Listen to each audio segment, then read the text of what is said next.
उपस्थित हमारे ARTO श्रीमान OP Singh ji, CO Shri Raj Singh Yadav ji, PTO Shri Awadh राज गुप्ता जी, RI टेक्निकल श्रीमान प्रदीप कुमार सिंह जी, सम्मानित पत्रकार बंधुओं और मेरे पीछे जो ट्रेनिंग कर रहे हैं ITC के समस्त कैडेट्स या पुलिस कर्मी कह सकती हूँ, आप सबका आज के इस कार्यक्रम में बहुत स्वागत और अभिनंदन है।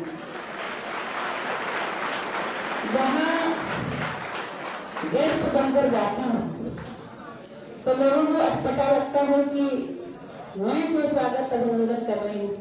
वो इसलिए कि बहराइच जनपद की होने के कारण और यहाँ की विधायक होने के कारण ये मेरी नैतिक जिम्मेदारी बनती है, यहाँ जितने कार्यक्रम हों सबका मैं आतिथ्य करूँ, तो मैं एक बार फिर से आप सबका स्वागत करूँ।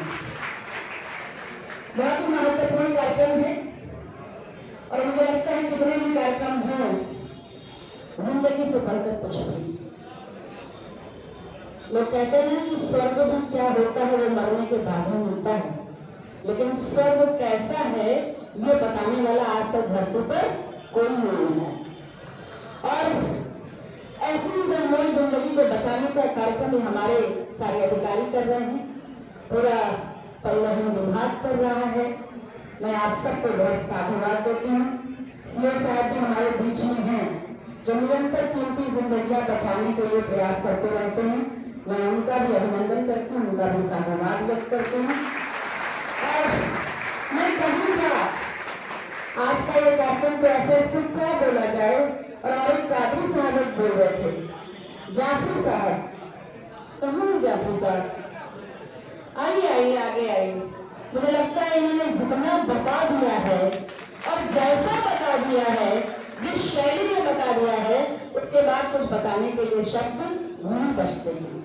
हर वो बात जो मैं कहना चाहती थी, हर वो बात जो आपसे शेयर करना चाहती थी, ये बोलते जाते मुझे लगता है कि अब वो वाला मैं कवर कर लूंगी जो छूट गया है, ये फिर उस पर आ जाते। मुझे लगता था मैं एम्बुलेंस कवर करूंगी तो ये 9 महानपुर आ जाते। तो मुझे लगता है कुछ भी आपने छोड़ा नहीं है और आप सबने भी बड़े इंटरेस्ट से इनको सुना है, तालियां बजाकर, चेहरा देखकर मुझे पूरा पता लग रहा था कि किसकी बात को सामने वाले लोग सुनते हैं, ये स्पष्ट यहाँ बैठकर दिखाई हो जाता है। तो आपका बहुत बहुत साधुवाद, आप ऐसे ही काम करते रहिए। मैंने तुरंत RTO साहब से पूछा कि ये सज्जन कौन है जो बता रहे हैं, तो उन्होंने बताया जाफरी साहब हैं, और जाफरी का तो अंदाज ही निराला होता है, हम सब जानते हैं। मैं बस यही कहना चाहती हूँ कि सड़कें जहाँ दूरियों को जोड़ती हैं वही दिलों को भी जोड़ती हैं, और सबसे बढ़कर हमारी जिंदगानी को भी हमसे जोड़ने का काम करती है। सड़क हमारे लिए सबसे बड़ी सुविधा की चीज है, तो दुर्घटना का सबब भी यही सड़कें बन जाती हैं जब रफ्तार हमारी काबू में नहीं है। और उसे बचाने के लिए आज जो हेलमेट का वितरण हुआ ये बहुत ही महत्वपूर्ण है। हम अक्सर देखते हैं कि लोग हेलमेट लगाते हैं लेकिन सोचते हैं कि जुर्माने से बच जाए, चालान से बच जाए, तो कोई भी हेलमेट लगा लो, भले ही वो कब्जों से भी कमजोर, गिरते ही सड़क पर कहीं मुड़ते ही तुरंत टूट जाता है। और जो हमारा सिर है जिसको हेड इंजरी से बचाने के लिए हेलमेट सबसे आवश्यक है, वो उसकी आवश्यकता की पूर्ति नहीं हो पाती। तो बार बार अनुरोध है इस हेलमेट वितरण के साथ साथ जो कार्यक्रम यहाँ हुआ है, कुछ लोगों को मिलेगा, जागरूकता फैलाने का कार्यक्रम है।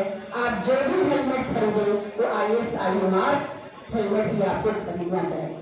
विश्व बैंक के आंकड़े के अनुसार भी भारत में 11% मौतें केवल सड़क दुर्घटना में ही होती है। इसलिए स्वयं को बचाएं, जिंदगी अनमोल है।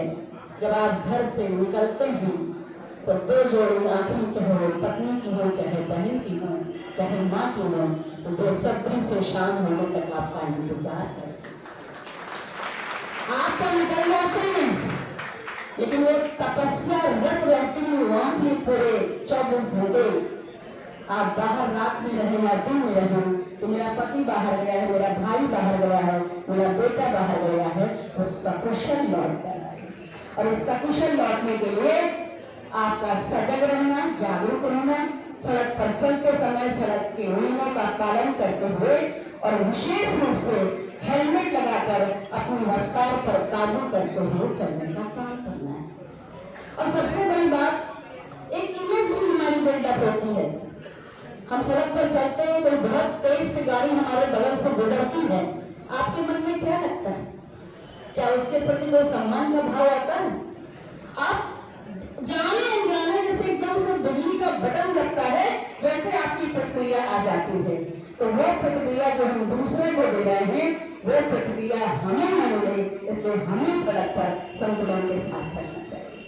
मैं चलती हूँ, कभी हमारी गाड़ियां बहुत तेज, ड्राइवर साहब आगे बढ़ने के लिए थोड़ा माफी भी चाहती हूँ। हम लोग को वास्तव में एक कार्यक्रम से दूसरे कार्यक्रम में जाने की थोड़ी जल्दबाजी होती है, और इसलिए नहीं कि हम जल्दी पहुंच जाएं, इसलिए कि आयोजकों को असुविधा न होने पाए।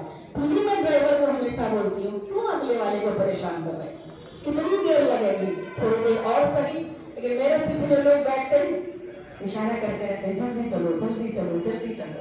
तो जो जल्दी चलो हम करते हैं, कि हम खुद भी परेशान होते हैं और दूसरों को भी परेशान करने का, इरिटेट करने का काम करते हैं।